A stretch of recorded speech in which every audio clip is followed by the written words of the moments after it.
Hello and welcome to video number 3. Let's talk about highly searched keyword terms and how you can figure out what your main keyword is going to be, what your sub keywords are going to be. So one mistake that we see that many YouTubers make is simply making their own title and description. I mean, it's natural, right? But instead of deciding what you think will work, why not use what is already working and do some simple keyword research that's not going to take a lot of time, and this way you'll be able to have the right information that will help you rank on the right keywords. Now the big question is, well, how do I find these keywords? So the best way to find highly searched keyword terms is to look at the Google suggested keywords. And they are suggested for one reason, because they are used a lot. So let me show you how to find them and what they look like. Okay, so from analyzing the previous videos with the top 3 videos to kind of get an idea of what the titles were, what the descriptions were, if we look at the 3 and we refer back to this, the question is, what are the commonalities between the titles? Obviously the keyword Instant Pot, but we also notice that the top one and the third one, they all have the keyword beginners. So beginners in Instant Pot for beginners, all right? So if we go back up here and we go to youtube.com and we type in Instant Pot, what do we get? So when you have a drop down like this is what we call the suggested keywords. And you'll see this in Amazon.com, you'll see this in Google.com and other major search engines. And what this is high demand and highly searched keyword terms. So in other words, if a lot of people are searching for these keywords, then they'll show up in the drop down menu. Right? So Instant Pot chicken happens to be a very highly searched term. And take a look at this. This one is related to Instant Pot chicken. So that means there's a lot of people searching for Instant Pot chicken. And that might be why this second video is ranked so high. Let's scroll down and take a look. So as we're scrolling down, I also want you to kind of keep an eye on the thumbnails, because the thumbnails are key. So we got top 6 easiest things to cook in your Instant Pot. And I'll say, as an Instant Pot user, I really didn't know what recipes were out there that would fit the Instant Pot. Because the Instant Pot, the way it cooks is it pressurizes the food, and you need a little bit of liquid inside it to pressurize. So what I was doing is I was looking for recipes that were specifically made for the Instant Pot. So a lot of these people that are coming here, they don't know. They're just looking for recipes.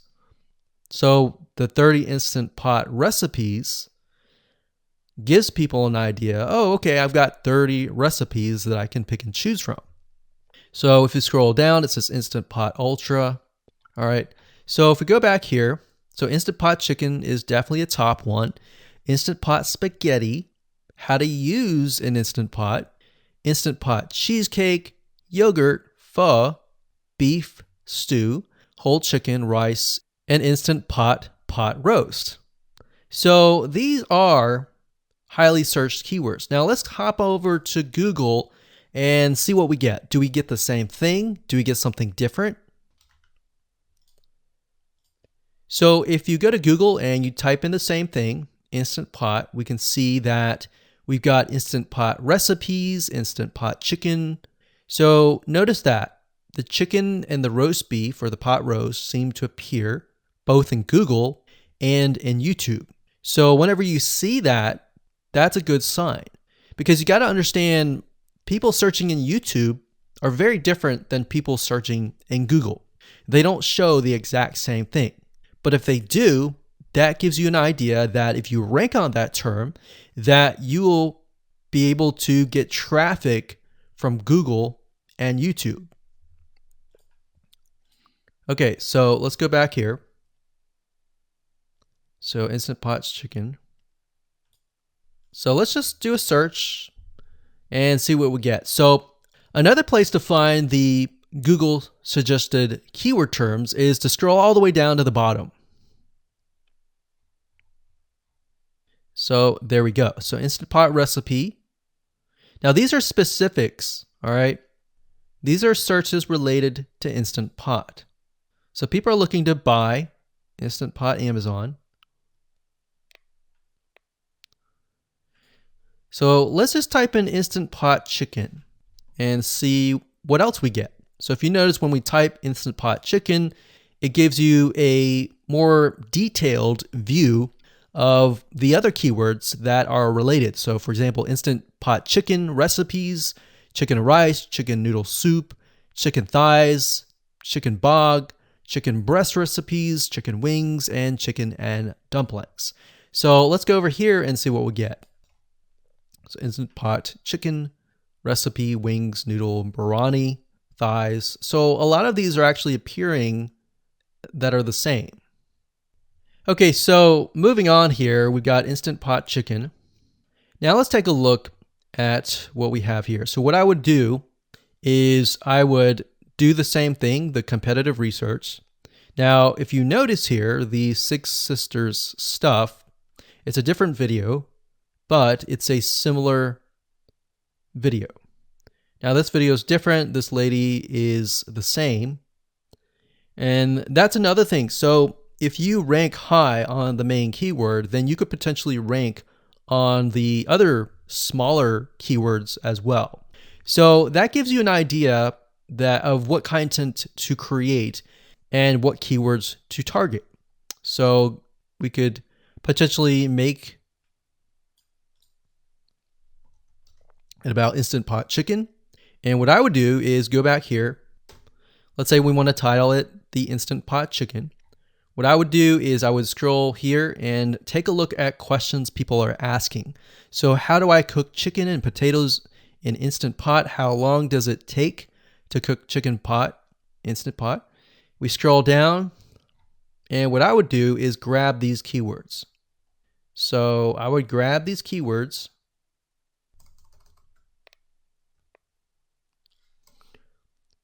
So what we want to do is we want to have a main keyword, and then we want to have sub keywords. So the main keyword here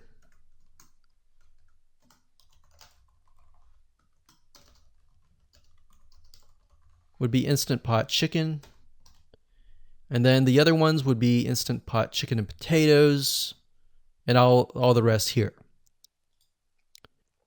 So having these in hand will give you a better idea on how to go about creating your titles and your descriptions so that you can target specific keywords, and that you're not like any other YouTuber who is simply making up titles and descriptions just out of your head. So this way you can be strategic and rank effectively. Hello and welcome to video number 4. In this video, we're going to talk about your title and your description. So let's take what you have gathered in the previous video and let me show you how to properly create your titles and descriptions. So when it comes to creating titles and descriptions, we simply need to do what we did in the previous videos, which was the competitive research. And as you can see here, we have the videos 1, 2, and 3, the top number 1, number 2, and number 3. And of course, we have the main keywords. So we have this main keyword here. So that's definitely going to be in the title. And then of course, if you noticed, the target audience was beginners. So essentially what you're noticing here is that people are calling out the audience, and then of course they have the keyword in the title itself. And then of course you want to make sure that title, main keyword, and target audience is also going to be in your description. Now what I like to do is I like to go look at magazines in that niche. It doesn't necessarily have to be exactly, in this case, Instant Pot, but it needs to be somewhat of that genre. Now, one thing that I noticed was when we took a look at the Instant Pot Chicken, you could write out something like top 6 easiest things.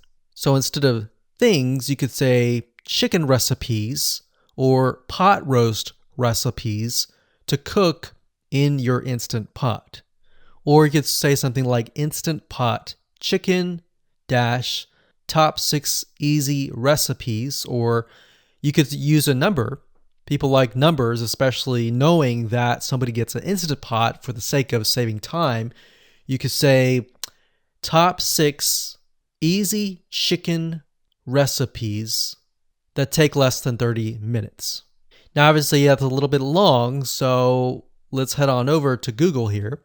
So like I said, I like to use magazines. Magazines do a great job in creating titles. So as you can see here, I typed in Instant Pot magazine, and to the right, you'll notice that there's Instant Pot all-time recipes.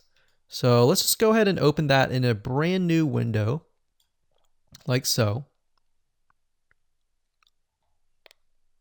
So it looks like we have to pay, but let's just go ahead and click the free sample. So we can see Instant Pot's all-time best recipes. So you could do something like all-time best chicken recipes, or Instant Pot dash all-time best chicken recipes, or all-time best chicken Instant Pot recipes. So obviously here we're not going to copy word for word because that's plagiarism, but we're going to use something different. We're going to tweak it around. What we're looking here is for headlines. So let's go back here. So it says Everyday Instant Pot, 115 delicious, family friendly pressure cooker. So we can say Everyday Instant Pot, 6 delicious family pressure cook recipes.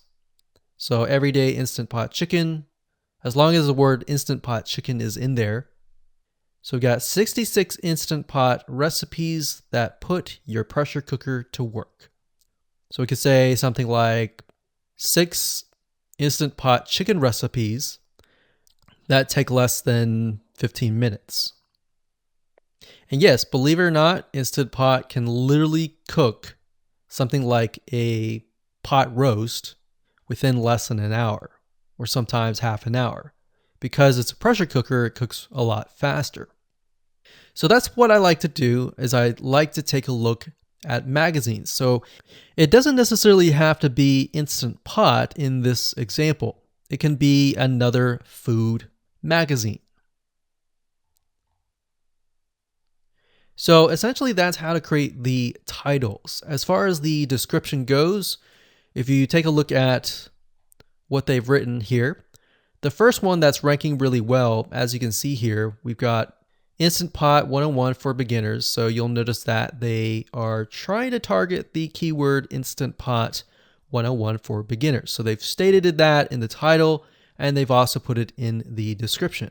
So it says everything you need to know about how to use the Instant Pot in a beginner Instant Pot recipe. So notice that they use the keyword beginner Instant Pot twice. And then of course they got Instant Pot hacks, Instant Pot yogurt. And what they're essentially doing here is they're linking to other related videos. Now, Google's smart enough and YouTube's smart enough to have an algorithm to read the description and think, okay, they've got other videos that they've created that are related to Instant Pot. This video must be good, or this channel must have a lot of relevant information. So we're going to rank it a little bit higher because it's going to give people what they want to see. So now we look down here, it says Instant Pot Chicken. So this is the lady who is ranking really high on Instant Pot, but also Instant Pot Chicken. So it says cook with me as I try a new recipe with my Instant Pot. So we can see the keyword Instant Pot here. And as you can see, the description is really written for the user, but it contains the keywords that are necessary. So you don't need to write something like Instant Pot Chicken or something that's just a bunch of garbled information. You want to make sure that the title and the description attract people first and foremost, and then embed the keywords within. So the third one, we've got top 6 easiest things to cook in your Instant Pot, perfect for beginners. So it says, today I'm sharing with you the 6 easiest things to cook in your Instant Pot. So you can see here, the title is here, but the title is also in the description. It says, now these are perfect if you are just starting out or even had the Instant Pot for a while. So you can see the keywords that are embedded, but it's really written for the user. And that's the way it should be, because the title and the description will actually show up in the YouTube search engine, as you can see here. So we've got the title, we've got the description. So we want to make sure that the first sentence in your description is catchy as well. Hello and welcome to video number 5. Let's talk about video file optimization. Did you know that all files contain data that tells YouTube what your video could be about? Let me show you. Okay, so the way that YouTube gets an idea of what your video is about is by transcribing it. And for the most part, it can usually figure out what your video is all about if you have voice and speaking in it. Now, you can go one step further by adding what we call video file metadata. It's very similar to a website metadata. So for example, if you right click on any website and you click on View Page Source, up at the top, you're going to see a lot of what we call metadata. So right here, we can see the name, the title, the description, and all that information. So what that does is it tells Google essentially what your website is all about. So very, very similar in this case of what we're doing here. So what we're doing here is we are taking the video file that you have created and embedding it with more information. So besides the title and description, YouTube will be able to read the metadata inside of your video. So it'll make a little bit more sense when I show it to you. Now, it's really hard to find software out there that allows you to embed metadata, except for a few. So one of them is called Video Converter by Wondershare, and that is videoconverter.wondershare.com. That's videoconverter.wondershare.com. So if you go here and you go ahead and download up at the top, you will be able to embed metadata. In fact, we're going to be using that for this particular video. Now, there are other software out there like the Adobe Bridge software, which allows you to embed the metadata into your video. Now, the reason why I'm using Wondershare is because I feel like it's a lot easier to use. So if you go ahead and download this, we're going to open this here. And what I did was I clicked Add Files and I chose the file.